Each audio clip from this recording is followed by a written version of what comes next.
A sleek Gulfstream jet sliced through the Caribbean night, cabin lights glinting off polished wood and champagne flutes.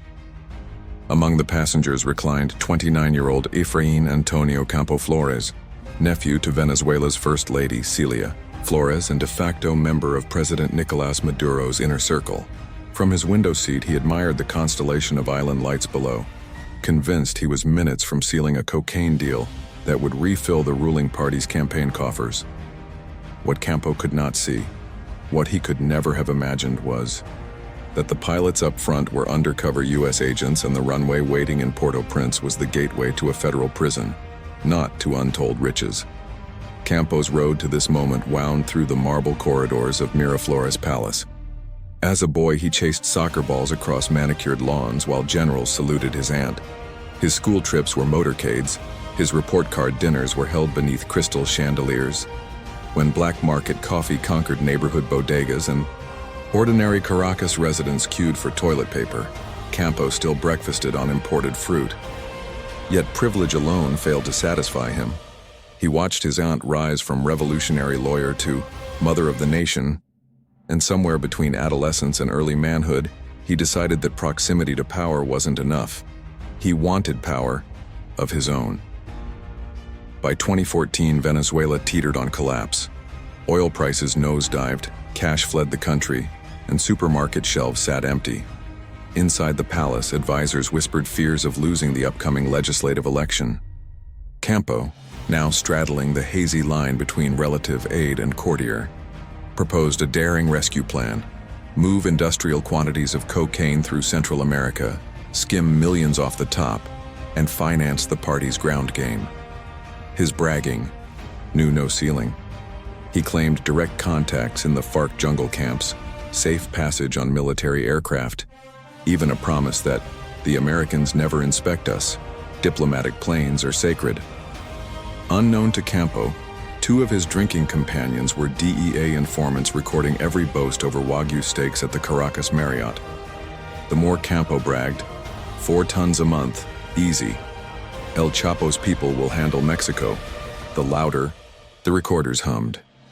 By the time he finalized details for an 800-kilogram pilot shipment, U.S. prosecutors possessed hours of tape, chat screenshots, and GPS tags. All that remained was to spring the trap. On 10th of November 2015, the Gulfstream's wheels kissed Haitian asphalt. Campo gathered his designer carry-on, certain he'd soon examine powder bricks stamped with the scorpion logo of a Colombian syndicate. Instead, masked Haitian police surged from the shadows, pinning him face down before he could process the ambush.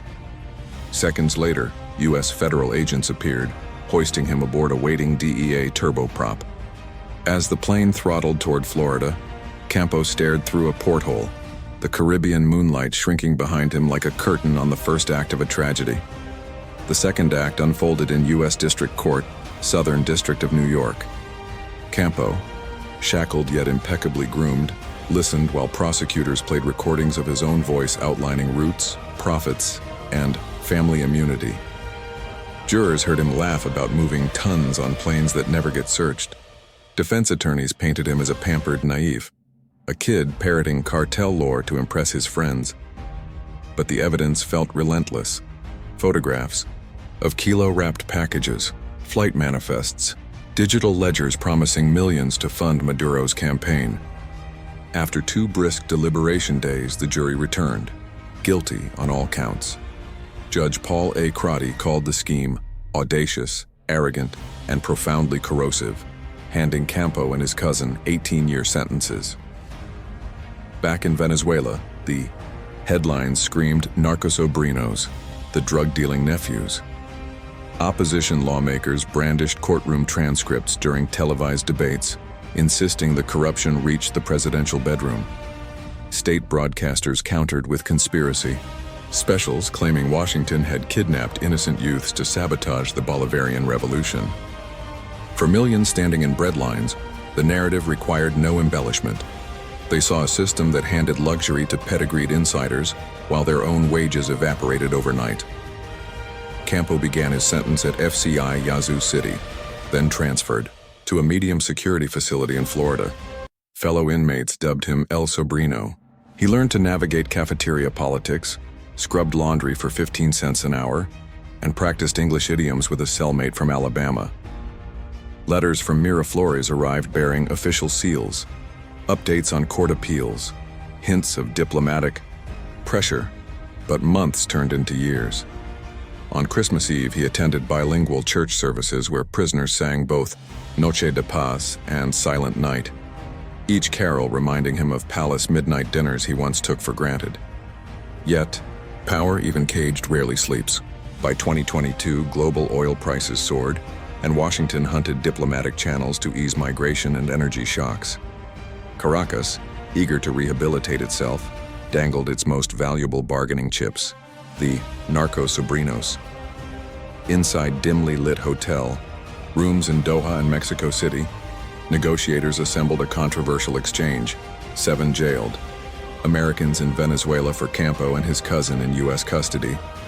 Families of political prisoners pleaded with the White House not to reward what they called hostage-taking. But on 1 October 2022, President Joe Biden signed the clemency order. Campo's prison door clicked open before dawn. By nightfall, he was aboard a Venezuelan state jet drinking espresso and rehearsing a televised homecoming speech. Touching down in Caracas, Campo stepped onto a tarmac lined with soldiers in ceremonial blues. State TV cameras zoomed as he embraced his aunt, tears glistening under floodlights. Anchors called him a patriot persecuted by Yankee lawfare. But outside the palace walls, life had grown harsher. Hyperinflation now outpaced zeros on banknotes. Entire suburbs dimmed nightly under rolling blackouts, and migration emptied classrooms of students and teachers alike. Campo's triumphant return felt to many like a surreal footnote to a national nightmare. He retreated behind mirrored palace windows, rarely seen in public. Some sources claimed he offered quiet advice on cryptocurrency schemes to bypass sanctions. Others said he had been sidelined, deemed too radioactive even for a government fluent in scandal. Once or twice he surfaced on Instagram, designer sunglasses, a yacht deck, hashtags about resilience, only to vanish when backlash flared in the comments. 3 years have passed since that swap, and Campo's story remains a parable whispered in market queues and college classrooms. Professors cite it while teaching kleptocracy. Street vendors invoke it when calculating black market dollars. It is the cautionary tale of a young man who mistook family ties for invincibility, who believed that the neon shield of power could outshine the slow fuse of consequence. He learned first in a New York courtroom and later in a prison laundry that power may bend laws at home but cannot rewrite them abroad, and that even liberation, when traded for captives, carries a debt payable to history. So when the Gulfstream's EO engines faded that November night, they silenced more than the ambitions of a privileged nephew. They captured an entire era's illusion that impunity is hereditary. Efrain Antonio Campo Flores remains free today, but his legacy is forever, stamped with a caution etched in 2 languages. No palace wall is tall enough to eclipse the long runway of justice.